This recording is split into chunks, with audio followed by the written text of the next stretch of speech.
Ошто ээн баштанып унаа айдаган 3 өспүрүм көз жумду. Каргашы 2-июнга караган түнү Озгур айылында катталды.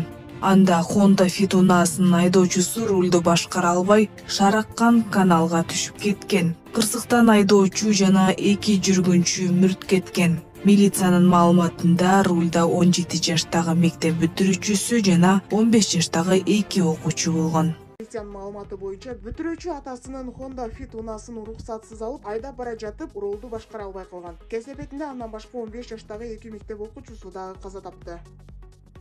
1-июндан 2-июнга караган түнү болжол менен түнкү саат 2 чамасында Ош шаарына караштуу Озгур айылынын тургуну кабар берип, аталган айылда автожол кырсыгы катталгандыгын билдирген.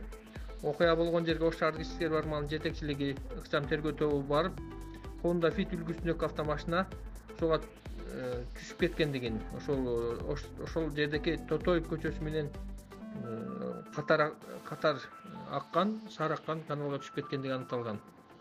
Тилекке каршы окуя болгон жерден каза болгон жаш балдардын жансыз денеси алынды. Алар 2006-жылы туулган Озгур айылынын тургуну, 11-класстын бүтүрүүчүсү, ал эми калган экөө 2008-жылы туулган 9-класстын окуучулары. Бирөө ошол Озгур айылынын тургуну, экинчиси болсо Нокат районунун тургуну, ошол Озгур айылына тууганчылап келген экен. Бүгүнкү күндө тергөөнүн алгачкы берген маалыматына караганда айдоочу ошол 2006-жылы туулган Кара Суу районуна караштуу Озгур айылынын тургуну ата-энесине айтпастан үйдө турган Honda Fit үлгүсүндөгү автомашинаны айдап чыгып кетип, жолдо башкара албай ушундай кыска кабыл алгандыгы тууралуу маалымат бар. Текшерүү иштери уланып жатат.